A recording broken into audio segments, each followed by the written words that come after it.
የቴህራን ሰማይ ለቀናት ከቆየው የጦርነትና የስጋት ደመና በኋላ በከፊል እየጠራ ይመስላል። ነገር ግን በምድሪቱ ላይ ያለው እውነት ከሰማዩ ንጽህና ጋር ፍጹም የሚቃረን ነው። የኢማም ሆሜኒ ዓለም አቀፍ አውሮፕላን ማረፊያ የአየር ክልሉን መልሶ መክፈቱን ተከትሎ የመንገደኞች አውሮፕላኖች ማረፍና መነሳት ቢጀምሩም በሚታየው የፖለቲካና የማህበራዊ መሬት ላይ ግን አለመረጋጋቱ እንደ እሳተ ገሞራ እየተንተከተከ ነው። ዓለም አቀፉ ማህበረሰብ አይኖቹን በኢራን ላይ ተክሏል።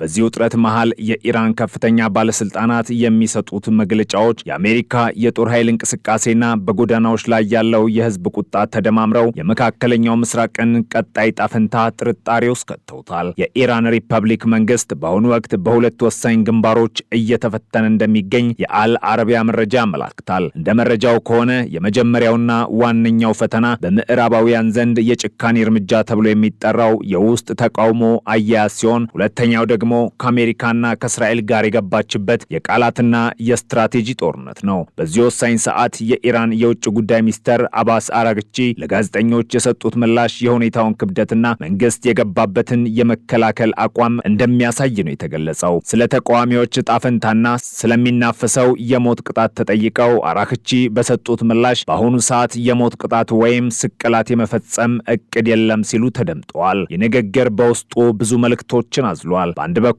ዓለም አቀፉን ማህበረሰብ ለማረጋጋትና በኢራን ላይ እየበረታ ያለውን የሰብአዊ መብት ጥሰት ክስ ለማለዘብ የተደረገ ዲፕሎማሲያዊ ጥረት ሲሆን፣ በሌላ በኩል ደግሞ በውስጥ ያለውን የህዝብ ቁጣ ላለማባባስ የተወሰደ ታክቲካዊ ማፈግፈግ ሊሆን እንደሚችል ተንታኞች ይገምታሉ። እቅድ የለም የሚለው ቃል ፖለቲካዊ እንጂ ህጋዊ ዋስትና ለመሆኑ ቴህራን ጎዳናዎች ለውጥ ለሚጠይቁ ወጣቶች ስጋቱ እንዳለቀቃቸው እየዘገቡ ይገኛሉ። የውጭ ጉዳይ ሚኒስትሩ ይህንን ይበሉ እንጂ የመንግስት የጸጥታ መዋቅርና ሌሎች ከፍተኛ ባለስልጣናት የሚያስተጋቡት ትርክት ፍጹም የተለየና እየጠነከረ ነው። ለቀናት በዘለቀው ተቃውሞ የሞቱ ሰዎችን ቁጥር በተመለከተ የሚወጡት መረጃዎች የተለያዩ ናቸው። የምዕራባውያን ሚዲያዎችና የሰብአዊ መብት ተሟጋች የሟቾች ቁጥር በሺዎች እንደሚቆጠር ሲዘግቡ፣ የኢራን ከፍተኛ ባለስልጣናት ግን ይህንን አሃዝ የተጋነንና የጠላት ፕሮፓጋንዳ ሲሉ አጣጥለውታል። አንድ ስማቸው እንዳይጠቀስ የፈለጉ ከፍተኛ የኢራን ባለስልጣን ለፎክስ ኒውስ እንደገለጹት የሟቾቹ ቁጥር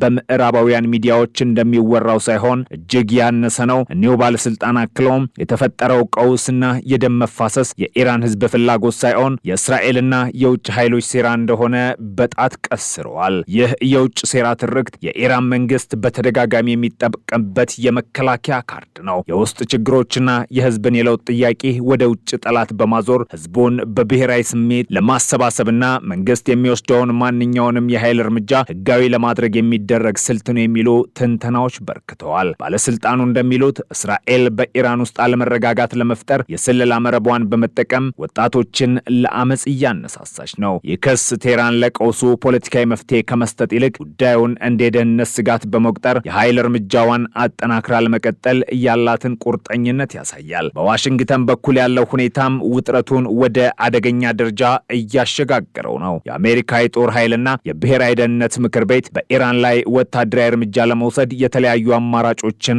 እየተመለከቱ መሆኑ ተሰምቷል። የፎክስ ኒውስ ዘገባ እንደሚያመለክተው አሜሪካ በኢራን የኒውክሌር መርሃ ግብሮችና በወታደራዊ የትዕዛዝ ማዕከላት ላይ የተወሰነና ኢላማውን የጠበቀ ጥቃት ለመሰንዘር እቅድ እያወጣች ነው። ይህ የአሜሪካ አቋም የመጣው ኢራን በተቃዋሚዎች ላይ የምትወስደውን እርምጃ እንድታቆምና በቀጠናው የምታደርገውን የሽብር ድጋፍ እንድትገታ ለማስገደድም ነው። ፔንታጎን በጠረጴዛው ላይ ያስቀመጠችው አማራጮች ከሳይበር ጥቃት እስከ ሚሳኤል ድብደባ የሚደርሱ ናቸው። በተለይም እስራኤል ኢራንን ለማጥቃት የምታደርገውን ግፊት ተከትሎ አሜሪካ በዚህ ግጭት ውስጥ በቀጥታ ልትሳተፍ ትችላለች የሚለው ስጋት አይሏል። የዋይት ሀውስ አማካሪዎች ሁኔታውን በቅርበት እየተከታተሉ ሲሆን የኢራን ቀጣይ እርምጃ የአሜሪካን ውሳኔ እንደሚወስን እየተነገረ ነው። በዚህ ከፍተኛ ውጥረትና የጦርነት ዛቻ መሃል ኢራን የአየር ክልሏን መልሳ መክፈቷ ለብዙዎች ግራ የሚያጋባ፣ ለሌሎች ደግሞ የስትራቴጂካዊ ጥንካሬ ምልክት ሆኖ ታይቷል። አልጀዚራ በዘገባው የቀጥታ ብሎግ መሰረት ቴህራን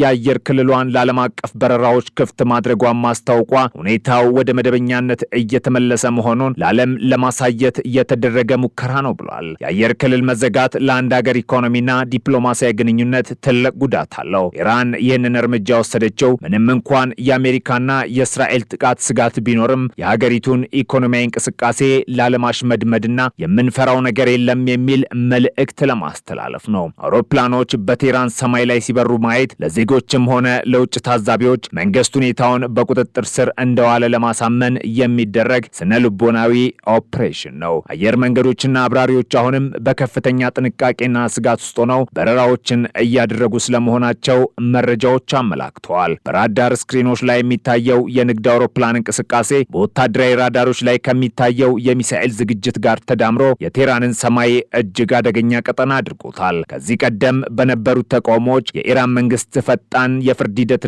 የሞት ቅጣትን እንደ ዋና ማፈኛ መሳሪያ ይጠቀም ነበር። አሁን ግን የዓለም አይን በቴህራን ላይ በመሆኑና በተለይም የተቃውሞ ማዕበል በመላው ሀገሪቱ በመስፋፋቱ የጅምላ እርምጃ መውሰድ ሁኔታውን ከድጡ ወደ ማጡ ሊያወርደው እንደሚችል መንግስት የተረዳ ይመስላል። በኢራን የፍትህ ስርዓት ውስጥ ውሳኔዎች በጥቂት ሰዓታት ውስጥ ሊቀያየሩና የፈጣሪ ጠላት በሚል ክስ ዜጎች ለሞት ሊዳረጉ እንደሚችሉ ታሪክ ያስተምራል። ስለዚህ የአራግቺ ንግግር ጊዜያዊ ማስተንፈሻ እንጂ የፖሊሲ ለውጥ ማረጋገጫ ተደርጎ አልተወሰደም። በሌላ በኩል ከፍተኛው ባለስልጣን የሟቾችን ቁጥር ማጣጣላቸውና እስራኤልን መክሰሳቸው የረዥም ጊዜ የኢራን የፕሮፓጋንዳ ማሽን ውጤት ነው የሚሉት ምዕራባውያን መገናኛ ብዙሃን የኢራን አመራሮች የህዝቡን ተቃውሞ እንደ ኦርጋኒክ የብሶት ውጤት አድርገው አይቀበሉም ባይ ሆነዋል። ለነሱ ማናቸውም አይነት ተቃውሞ የውጭ ጠላቶች እጅ አለበት። የአስተሳሰብ ለድርድርና ለውይይት ቦታ አይሰጥም። ችግሩ የውጭ ሴራ ከሆነ መፍትሄው ደግሞ ሴራውን በኃይል ማምከን ብቻ ይሆናል። እስራኤልን ተጠያቂ